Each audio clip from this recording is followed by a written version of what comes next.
وہ عارف رومی کہتے ہیں کہ ایک شخص بادشاہ تھا، اس نے خواب دیکھا.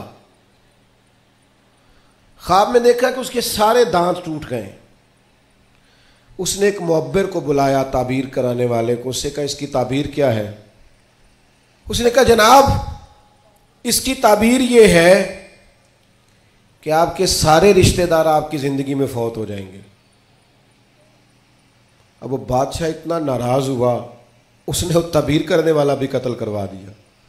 اس نے کہا وہ بھی کوئی زندگی ہے جس میں نہ بھائی ہو، نہ بہن ہو، نہ بچے ہو، نہ بیوی ہو، نہ ماں ہو، نہ باپ ہو، مروا دیا. ایک اور آدمی تعبیر کرنے والا تھا پر وہ دانا بھی تھا. اس کو بلایا اور بلا کر بادشاہ نے کہا میں نے خواب دیکھا ہے، خواب میں میرے سارے دانت ٹوٹ گئے، تعبیر بتائیں. تو وہ کہنے لگا بادشاہ مبارک ہو، اس کی تعبیر یہ ہے کہ اللہ تعالیٰ خاندان میں سب سے لمبی عمر آپ کو عطا فرمائے گا. بادشاہ نے اسے انعام دیا، کہا تو جیتا رہ، کیا تو نے بات کی ہے. اب میری بات کو سمجھیے گا، تعبیر اس نے بھی وہی بتائی ہے جو پہلے والے نے بتائی، لیکن پہلے والے نے کہا تیرے سارے رشتہ دار تیری زندگی میں فوت ہو جائیں گے، اس نے اسے بھی مروا دیا. بات اس نے بھی وہی کی ہے، لیکن بات گرچہ بے سلیقہ ہو کلیم، پر بات کرنے کو سلیقہ چاہیے. آپ بے سلیقہ بات بھی کریں پر سلیقے سے تو کریں. کوئی لہجہ ہی نہیں، حکمت ہی نہیں، کوئی دانائی نہیں. دوسرے نے کہا اللہ تعالیٰ آپ کو سب سے لمبی عمر عطا کرے گا، تو بات پھر بھی وہی ہے کہ باقی سارے چلے جائیں گے اور آپ موجود ہوں گے، لیکن اس میں دانائی ہے نا، حکمت ہے نا. فتح مکہ کا موقع تھا، عجیب حالات درپیش ہوئے. اسلام کا جھنڈا حضرت سعد ابن عبادہ رضی اللہ تعالیٰ عنہ کے پاس تھا، بڑے عظیم صحابی. بدر کے موقع پر جس آدمی نے اپنے جذبات سے ماحول گرما دیا وہ حضرت سعد بن عبادہ.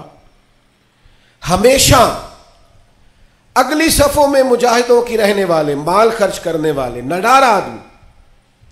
لیکن جھنڈا ان کے ہاتھ میں تھا. حالات کچھ اس طرح کے پیدا ہوئے کہ بعض لوگوں نے مطالبہ کیا ان سے جھنڈا لیا جائے، اور کوئی معقول وجہ نہیں تھی، لیکن بعض اوقات نا حالات ایسے بن جاتے ہیں.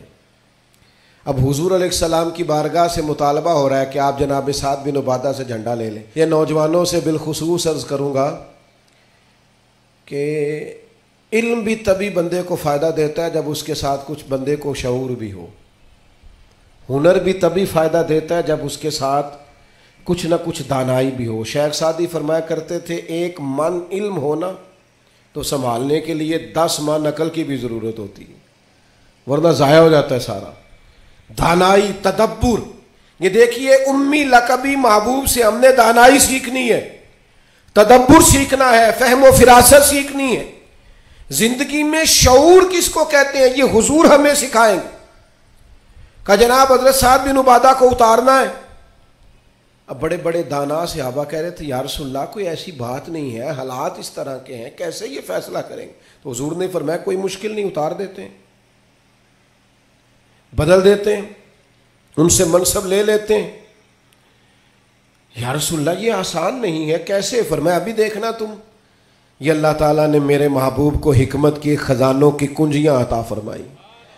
نبی کریم علیہ السلام نے فرمایا سعد بن عبادہ جھنڈا دے دیں آپ واپس. اب آپ لشکر کے علم بردار نہیں رہے. انہوں نے بوجھل ہاتھوں سے جھنڈا تھاما ہوا تھا، پریشان تھے کہ کوئی ایسی بات نہیں. جب حضور نے کہا دیں تو وہ غلام تھے. سانو قید سجن دا گہنا ہے، وہ جینجے رکھے ایسا اونج رہنا ہے. انہیں اسی وقت جھنڈا تھما دیا، خوش ہو کے تھما دیا. لیکن یہ میرے محبوب کی حکمت ہے. محبوب نے جناب سعد بن عبادہ سے جھنڈا لیا اور قریب ان کے جوان بیٹے کھڑے تھے، محبوب نے جھنڈا انہیں دے دیا. فرمایا کمان تیرے ہاتھ میں ہے. باپ کا قد اس وقت 10 فٹ زمین سے اونچا ہو جاتا ہے جب اس کا بیٹا اس کی جگہ پہ بیٹھ جاتا ہے. وہ کہتا ہے میری فکر گئی، میں اب بے فکر ہوں. جب انہی کے بیٹے کو وہ منصب ملا تو اب حضرت سعد بن عبادہ کے چہرے کی کیفیت یہ تھی کہ وہ گویا اپنی آنکھوں اور اپنے چہرے سے بتا رہے تھے میں تو خود جھنڈا پکڑ کے اتنا راضی نہیں تھا جتنا اپنے بیٹے کے ہاتھ میں دیکھ کے راضی ہوں. یہ آپ تدبر سیکھیں. میں اپنے نوجوانوں کو دیکھتا ہوں جذباتی مزاج، بھاگتے دوڑتے، بے چین، پریشان، الجھے ہوئے۔ ابھی میں ملک سے باہر تھا، میرے ساتھ اکثر ایسے ہوتا ہے۔ بیرون ملک جو لوگ ہوتے ہیں نا وہ زیادہ پریشان ہوتے ہیں پاکستان کے حالات